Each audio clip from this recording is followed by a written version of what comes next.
Hey guys, thanks for joining me today. Wanted to go ahead and break open the Bible again and just dig into it and pull some truth out of there for living.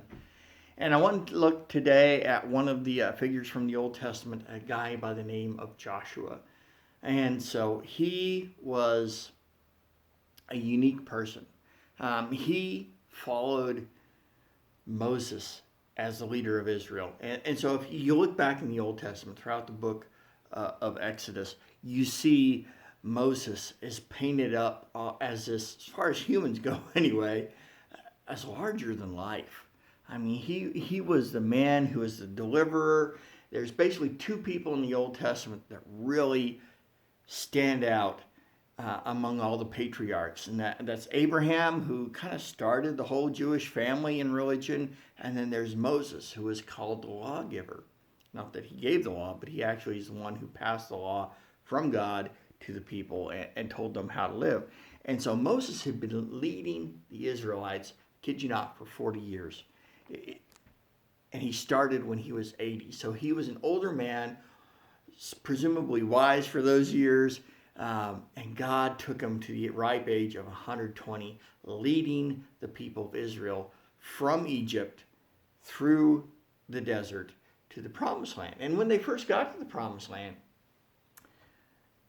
Moses had 12 spies, one from each of the 12 tribes of Israel, go out and just scout the land. Just say, I want you to go over there and bring back some stuff and just tell us what you see. And he sent out all these guys, and out of the 12 that went, 10 came back and said, these people who live here are freaking giants. We can't take the land. We have no hope. We might as well just stay here or go back to Egypt and just be slaves there. They were so scared of these people. But there were two, Joshua and Caleb. And these two came back and said, yeah, they're giants, but man, look at the size of these grapes. These things are like baseballs. I really don't know how big the grapes were. But the point is that this was a very lush land, and the fruit was larger than what they were used to in Egypt.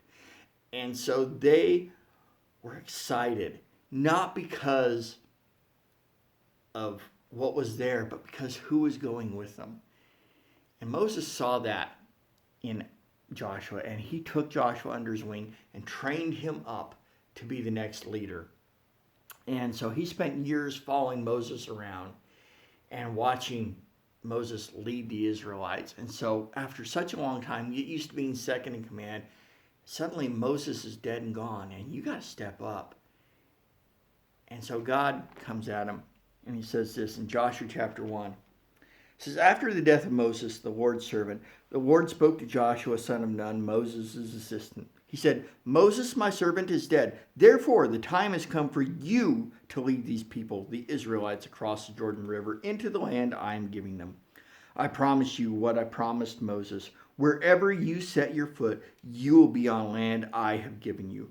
From the Negev wilderness to the south to Lebanon mountains in the north, from the Euphrates River in the east to the Mediterranean Sea in the west, including the land of the Hittites. No one will be able to stand against you as long as you live, for I will be with you as I was with Moses. I will not fail you or abandon you. Be strong and courageous, for you are the one who will lead the people to possess all the land I swore to their ancestors I would give them. Be strong and very courageous. Be careful to obey all the instructions Moses gave you. Do not deviate from them, turning either to the right or to the left. Then you will be successful in everything you do. Study this book of instruction continually. Meditate on it day and night so you'll be sure to obey everything written in it. Only then will you prosper and succeed in all you do. This is my command. Be strong and courageous. Do not be afraid or discouraged, for the Lord your God is with you wherever you go. So guys, God gives him this command after years in Moses' shadow, stepping up to lead, and he is nervous. And God just says this, be strong and courageous. Remember everything Moses told you. Follow the book of the law. Be sure to do what it says, but really comes back down to this, be strong and courageous. You need to be strong in order to follow God's laws. You need to be courageous in order to follow him in faith. That's what it comes down to. Same thing with Joshua applies to us. We need to be strong and courageous. So when you read that, put yourself in Joshua's place and just remember that God is speaking to you. You be strong, you be courageous, and you will have good success. All right, guys, that's what I had for you. Just remember that I love you, and I'll see you next time. Bye.